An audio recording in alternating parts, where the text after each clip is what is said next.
once again. Vauxhall Astra, code 60 and code 59 comes up on the dashboard there. It's had a flat battery, and this code comes up after that because you need to reset the windows, and it's this shape Astra J, or any new shape Vauxhall that's got this style of speedometer here. So first what you need to do is put the driver's windows down all the way and then all the way back up, and then repeat it on the passenger side window all the way down and all the way back up.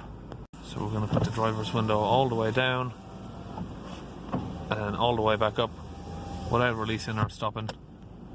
And the same on the passenger side, all the way down, all the way up.